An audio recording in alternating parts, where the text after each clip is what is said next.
सभी प्रियजनों को मेरा नमस्कार। आज हम कार्तिक मास के महात्म के 21वें और 22वें दोनों अध्यायों का पाठ करेंगे।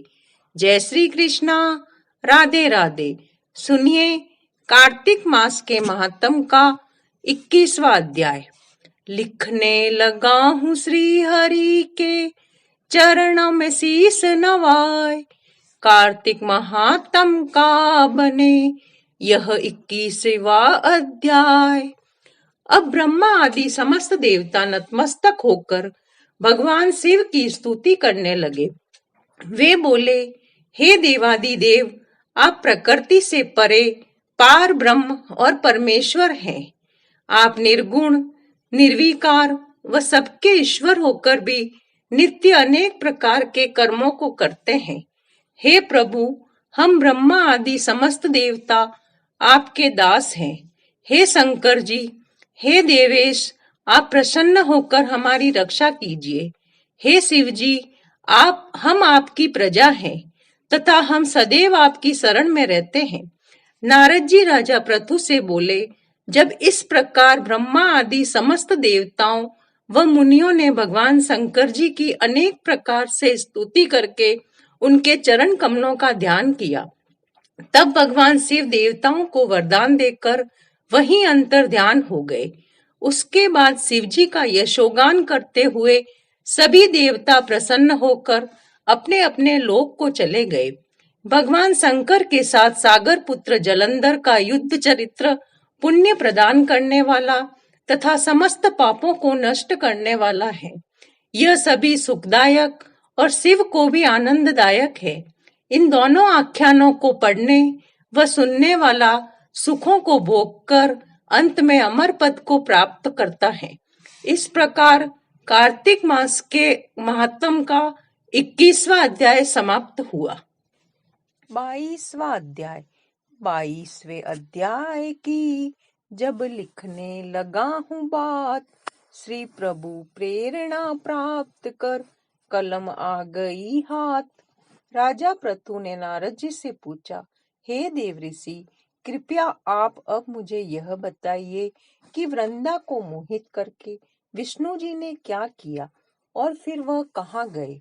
जब देवता स्तुति कर मौन हो गए, तब शंकर जी ने सब देवताओं से कहा, हे ब्रह्मा आदि देवताओं, जलंधर तो मेरा ही अंश था, उसे मैंने तुम्हारे लिए नहीं मारा है। यह मेरी सांसारिक लीला थी। फिर भी आप लोग सत्य कहिए कि इससे आप सुखी हुए या नहीं। तब ब्रह्मा आदि देवताओं के नेत्र हर्ष से खिल गए और उन्होंने शिव जी को प्रणाम कर विष्णु जी का वह सब वृतांत कह सुनाया जो उन्होंने बड़े प्रयत्न से वृंदा को मोहित किया था तथा वह अग्नि में प्रवेश कर परम गति को प्राप्त हुई थी। देवताओं ने यह भी कहा कि तभी से वृंदा की सुंदरता पर मोहित हुए विष्णु उनकी चिता की राख लपेट इधर उधर घूमते हैं। अतएव आप उन्हें समझाइए, क्योंकि यह सारा चराचर आपके अधीन है। देवताओं से ये सारा वृतांत सुन शंकर जी ने उन्हें अपनी माया समझाई और कहा कि उसी से मोहित विष्णु भी काम के वश में हो गए हैं। परंतु महादेवी उमा, त्रिदेवों की जननी, सबसे परे वह मूल प्रकृति, परम मनोहर और वही गिरिजा भी कहलाती है। अतएव विष्णु का मोह दूर करने के लिए आप सब उनकी शरण में जाइए। शंकर जी की आज्ञा से सब देवता मूल प्रकृति को प्रसन्न करने चले। उनके स्थान पर पहुंचकर उनकी बड़ी स्तुति की। तब यह आकाशवाणी हुई कि हे देवताओं, मैं ही 3 प्रकार के से तीनों गुणों से पृथक होकर स्थित सत्य गुण से गौरा, रजोगुण से लक्ष्मी और तमोगुण से ज्योति रूप हूँ। अतएव अब आप लोग मेरी रक्षा के लिए उन देवियों के पास जाओ तो वे तुम्हारे मनोरथों को पूर्ण कर देगी। यह सब सुनकर देवता भगवती के वाक्यों का आदर करते हुए गौरी, लक्ष्मी और सरस्वती को प्रणाम करने लगे। सब देवताओं ने भक्ति पूर्वक उन सब देवियों की प्रार्थना की। उस स्तुति से तीनों देवियां प्रकट हो गई। सभी देवताओं ने खुश होकर निवेदन किया। तब उन देवियों ने कुछ बीज देकर कहा, इसे ले जाकर बो दो तो तुम्हारे सब कार्य सिद्ध हो जाएंगे। ब्रह्मा आदि देवता उन बीजों को लेकर विष्णु जी के पास गए। वृंदा की चिता भूमि में डाल दिया। उससे धात्री, मालती और तुलसी प्रकट हुई।